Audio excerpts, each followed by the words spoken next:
we haven't fought. Imagine that. They gotta lie. They gotta lie. They gotta lie all the time. They can't even believe their own lie.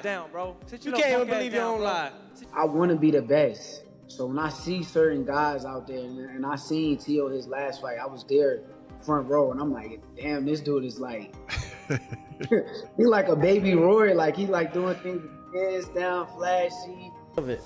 You know, I think that he believes in himself. That's one thing. But I'm here to destroy his dreams and all that he wants to do and become. You can't take this from me. I worked very hard for it. At the press conference, Teofimo Lopez issued a brutal warning to Shakur Stevenson, making it clear that he will punish him in the ring.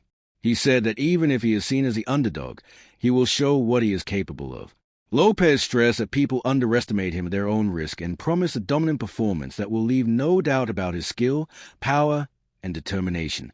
They know that they kept that protection program walking. That protection program. Lopez shows intense determination ahead of his fight with Shakur Stevenson. Confident and focused, he declares he will dominate in the ring, ready to prove his skill, power, and strategy. Lopez's mindset is clear. He is fully committed to winning and leaving no doubt about his abilities. Know that. They kept casting that protection program Money for talk, a long walk. Money talk. Teofimo Lopez makes it clear that he will not allow Shakur Stevenson to take the belt he worked so hard to earn. He emphasizes the sacrifices behind his success, explaining that the title represents years of struggle, pain, and dedication. For Teofimo, this fight is about protecting what he built through hard work and perseverance. He believes strongly in himself and is determined to defend his position in the ring. Lopez views this moment as personal, driven by pride and effort, and insists that no one can take away something he earned through blood, discipline, and commitment. Yeah. I'm gonna beat him up. And we know at one point you contemplated retirement. Seems like you're in a good place now. You're active. Where are you at right now? Where are you feeling about your career? Mentally, I'm in the Bahamas somewhere, having a coquito. Aoya breaks down the Shakur Stevenson versus Teofimo Lopez fight, emphasizing that it is likely to go the full 12 rounds. Though the dynamics of the first 6 rounds could shape the outcome, he notes that Shakur may not come out aggressively at the start, choosing instead to fight off the back foot and observe Lopez's approach. If Teofimo can dominate or convincingly win the early rounds, it could influence Shakur's strategy in the latter half of the fight, making it more competitive.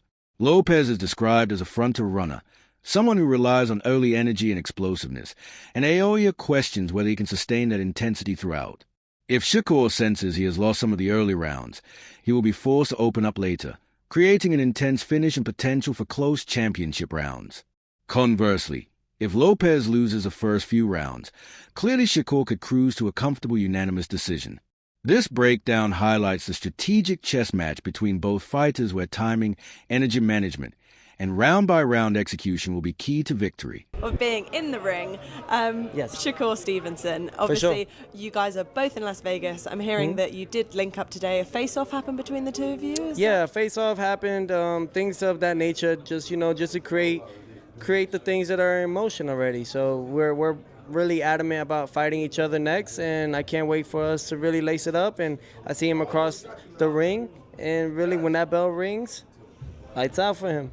What's it like seeing him now kind of face-to-face? When you look at him, what do you see? Because obviously you're not locked in just yet, and the closer it gets to a fight, obviously things turn a little bit. But when you do look at Shakur, what do you think of him?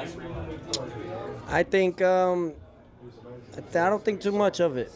I think that he believes in himself. That's one thing. But I'm here to destroy his dreams and all that he wants to do and become. You can't take this from me. I worked very hard for it.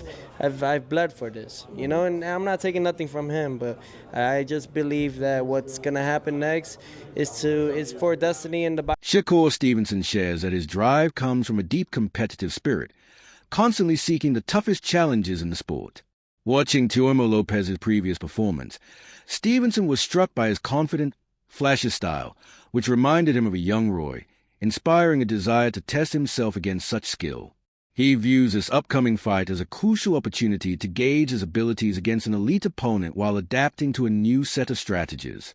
Reflecting on his earlier fight against William Ada, Stevenson recognizes it was unconventional and demanding, yet it proved invaluable for his growth, showing he could thrive under pressure and adversity. He learned that fighters who apply constant pressure are meant to challenge him. Yet, He successfully managed that style, reinforcing his confidence.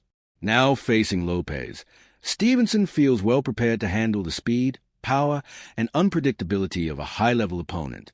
His focus, adaptability, and accumulated experience give him confidence that he can navigate the fight intelligently, turning it into a comprehensive test of his skills, mental fortitude, and readiness to compete at the sport's highest level. I don't think that Shakur is going to come out and try to fight or take the fight to Teo in the first 6 rounds at all.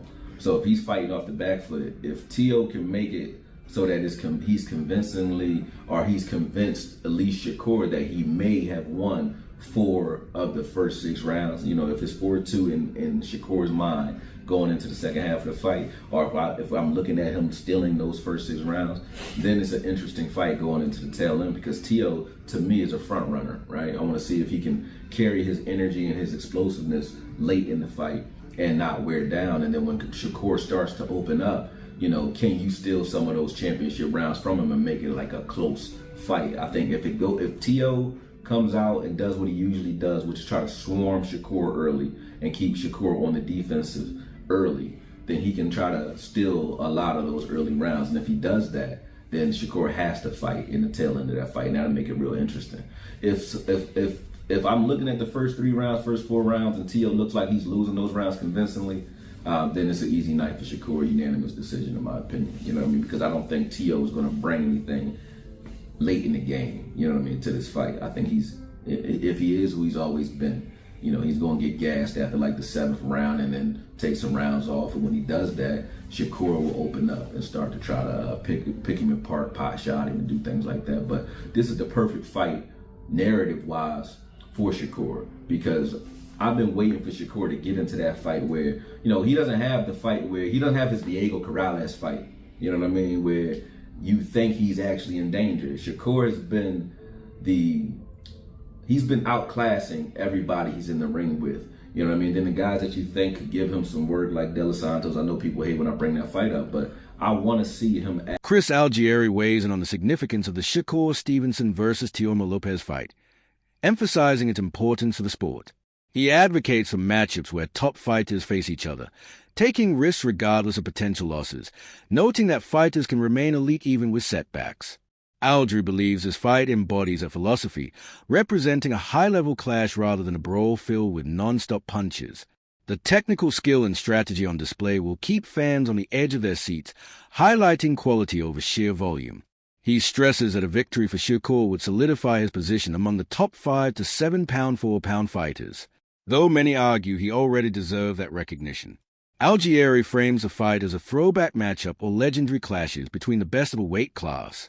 He underscores the drama, skill, and history such fights carry, comparing the anticipation and tactical intrigue to classic encounters, demonstrating that high-level boxing remains as thrilling and meaningful as ever.